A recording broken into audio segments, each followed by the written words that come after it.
नमस्कार, स्वागत है आप सभी का टीवी 9 भारतवर्ष पर। आपके साथ मैं हूं पूर्णिमा मिश्रा और पश्चिम बंगाल चुनावों से जुड़ी हुई इस वक्त की एक बड़ी खबर आपको बता दें, क्योंकि बंगाल को लेकर दिल्ली में आज बड़ी हलचल होने वाली है। सबसे बड़ी खबर यह है कि दिल्ली में अमित शाह से मुलाकात करेंगे बंगाल बीजेपी के बड़े नेता।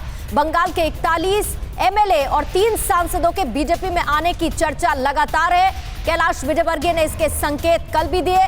दिलीप घोष, अरविंद मेनन, मुकुल रॉय, कैलाश विजयवर्गीय अमित शाह से आज मुलाकात करने वाले हैं और जाहिर बात है पश्चिम बंगाल चुनावों को लेकर रणनीति क्या होनी चाहिए उसको लेकर चर्चा की जाएगी। दोपहर 3 बजे बंगाल के पदाधिकारियों के साथ अमित शाह के घर ये बैठक होगी। मेरे सहयोगी अमोद राय इस पर और ज्यादा जानकारी दे रहे हैं। अमोद, 3 बजे बैठक होनी है, बैठक का मेन एजेंडा क्या रहने वाला है? देखिए, बंगाल को लेकर पूर्णिमा बीजेपी बहुत ज़्यादा गंभीर है और चूंकि आप इस बात से समझ सकती हैं कि जिस तरह से उस राज्य का दौरा लगातार गृह मंत्री कर रहे हैं महीने में हर महीने जेपी नड्डा जो बीजेपी अध्यक्ष हैं वो जा रहे हैं, लगातार बैठकों का दौर जारी रहता है।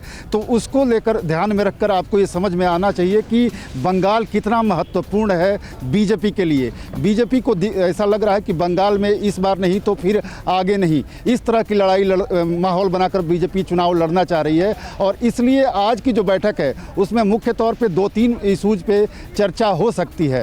पहली बात ये कि बीजेपी रेगुलर अंतराल पे हर रेगुलर अंतराल पे वहाँ पे सर्वे करवा रही है, तो कहाँ कमजोरी है, कहाँ मजबूती है, जहाँ कमजोरी है उसको कैसे ठीक किया जाए, जहाँ मजबूती है उसको और कैसे मजबूत किया जाए, इन सब तरह के विषयों पर भी चर्चा आज होगी। साथ ही जैसा कि आपने बताया कि कई नेता टीएमसी से बीजेपी में आना चाहते हैं, लेकिन बीजेपी ने पहले ही ये साफ कर दिया था कि अब आनन फानन में किसी को भी नहीं ज्वाइन कराई जाएगी। लेकिन ये जो स्ट्रेटजिक ढंग से महत्वपूर्ण ज्वाइनिंग होंगी उनको जरूर ज्वाइन कराया जाएगा। और कुछ भी जो महत्वपूर्ण चेहरे हैं टीएमसी में, जैसा कि वहाँ के कुछ सांसद अब अपना रुख बागी अख्तियार करने लगे हैं और दिख भी रहा है, तो वैसे लोगों पे आज चर्चा हो सकती है इस बैठक में। बिल्कुल, अपनी मौजूदगी जरूर बीजेपी लगातार पश्चिम बंगाल में इसी तरह से दर्ज कराना चाह रही है, लेकिन ममता बनर्जी के लिए बहुत मुश्किल है, क्योंकि आप बड़े चेहरों की बात कर रहे हैं अमोद, तो मैं शताब्दी रॉय का भी जरूर जिक्र करना चाहूंगी। जिस तरीके की नाराजगी उनकी देखने को मिली है, और जाहिर बात है बीजेपी इस प्रोसेस में है कि बड़े चेहरों को अपने साथ मिलाएगी, तो ममता के लिए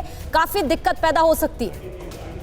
निश्चित तौर पे देखिए, शताब्दी राय, ममता बनर्जी जब चुनाव जीती थी विधानसभा 2011 में, तब से उसके बाद लगातार जब लोकसभा का चुनाव हुआ तो शताब्दी राय जीत कर आई और लगातार चेहरा बनी हुई हैं। पिछले 10 साल से लगभग वहाँ सांसद हैं। फिक्र आपकी, सोमवार से शुक्रवार रात 9 बजे सिर्फ टीवी 9 भारतवर्ष पर। परवाह देश की, सोमवार से शुक्रवार रात 10 बजे टीवी 9 भारतवर्ष पर।